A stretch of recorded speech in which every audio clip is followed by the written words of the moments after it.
कहते हैं चाणक्य को राजनीति का महानतम धुरी माना जाता है। आज हम जानेंगे उस चाणक्य की कहानी जो सचमुच चाणक्य से कम नहीं, अजीत कुमार डोभाल की। इस सफर में हम देखेंगे उनके बचपन से लेकर एनएसए बनने तक का पूरा दस्तावेजीय इतिहास। 20 जनवरी 1945 उत्तराखंड के पौड़ी गढ़वाल में स्थित एक परंपरागत घर में मेजर जीएन डोभाल के यहाँ एक नन्हा मेहमान आया। अजीत डोभाल का जन्म हुआ। उनके पिता भारतीय सेना में मेजर थे और उनकी माता पूर्व उत्तर प्रदेश के मुख्यमंत्री एच.एन. बहुगुणा की चचेरी बहन थी। सेना के ट्रांसफर के चलते परिवार राजस्थान के अजमेर चला गया, जहां अजीत ने Indian military boarding school Ajmer से अपना स्कूली जीवन पूरा किया। 1967 में उन्होंने आगरा विश्वविद्यालय से अर्थशास्त्र में मास्टर्स की डिग्री हासिल की। अगले वर्ष 1968 में मात्र 22 वर्ष की आयु में यूपीएससी की पहली परीक्षा पास कर वह आईपीएस अधिकारी बने। आईपीएस ट्रेनिंग पूरी कर एएसपी के रूप में केरल के कोट्टायम जिले में तैनात हुए अजीत डोभाल पर 28 दिसंबर 1971 को हुई थलसेरी की घटना ने उनकी किस्मत बदल दी।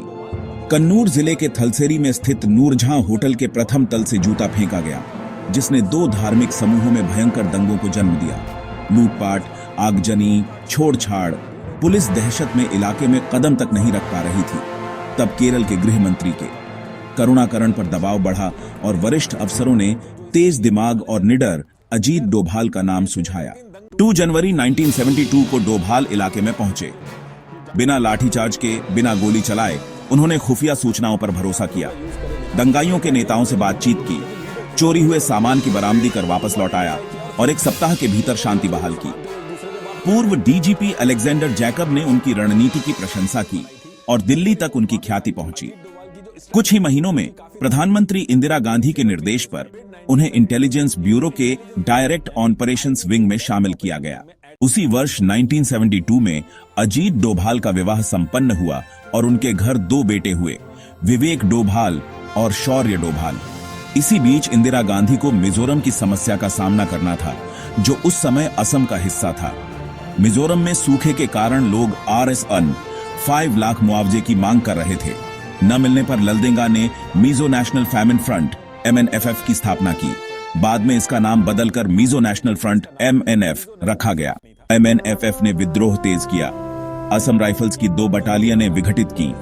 7 कमांडर ललदेंगा के साथ सशस्त्र संघर्ष के लिए तैयार हो गए। भारतीय झंडा हटाकर अपना तिरंगा फहराया और मिजोरम गणराज्य की घोषणा कर दी। मीडिया ने बताया कि स्थल पर सेना नहीं भेजी जा सकती थी, क्योंकि स्थानीय समर्थन विद्रोहियों के साथ था।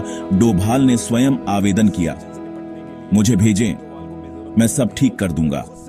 सब्सिडियरी इंटेलिजेंस ब्यूरो के प्रमुख के रूप में उन्होंने पहुंचते ही अपने 7 कमांडरों में दरार ढूंढी।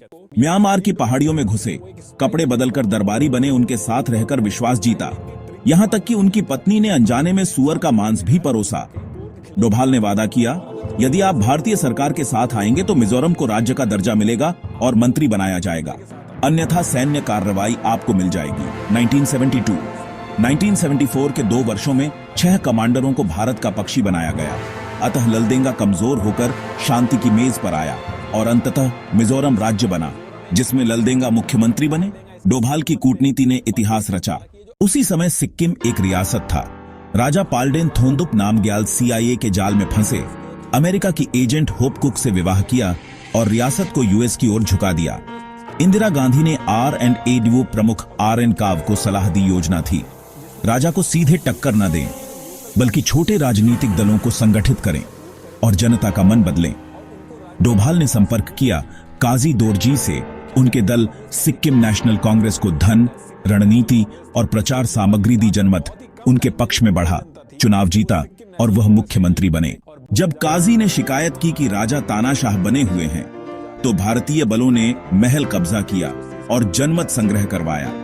97% लोगों ने भारत में शामिल होने का समर्थन किया।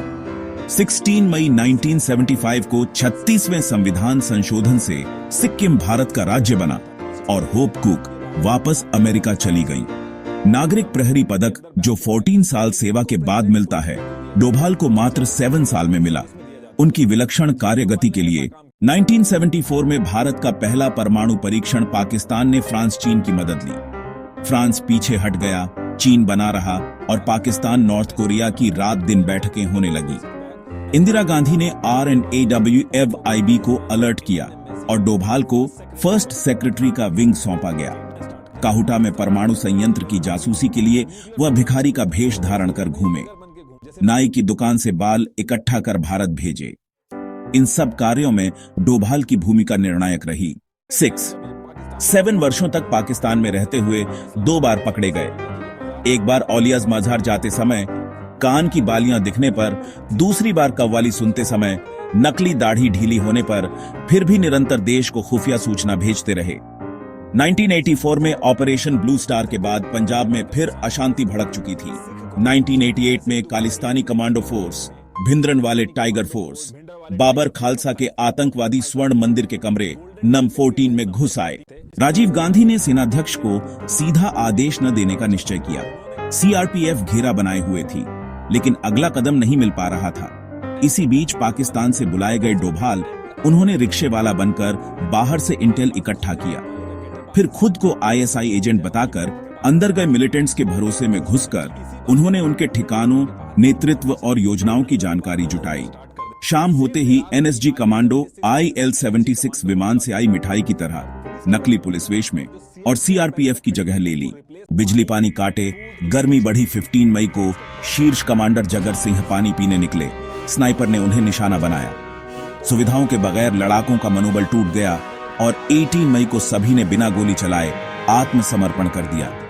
1992 में डोभाल लंदन दूतावास पहुंचे, अनेक रहस्यमयी अभियानों का सहयोग किया।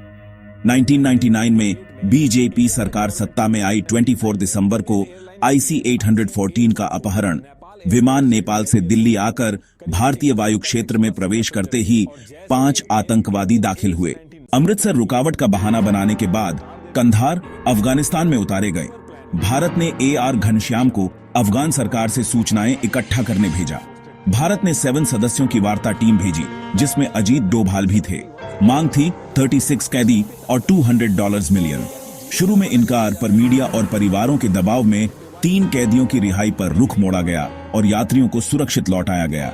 उसके बाद मल्टी एजेंसी सेंटर MEC और joint task force on intelligence JTFI की स्थापना हुई, देश भर में खुफिया समन्वय को प्रभावी बनाने के लिए। 1998 to 2004 के दौरान BJP के गृह मंत्री LK आडवाणी के साथ निकटता R&A प्रमुख पद के लिए नाम सुझाया गया, पर NSA ब्रिजेश मिश्रा की सिफारिश पर रोका गया।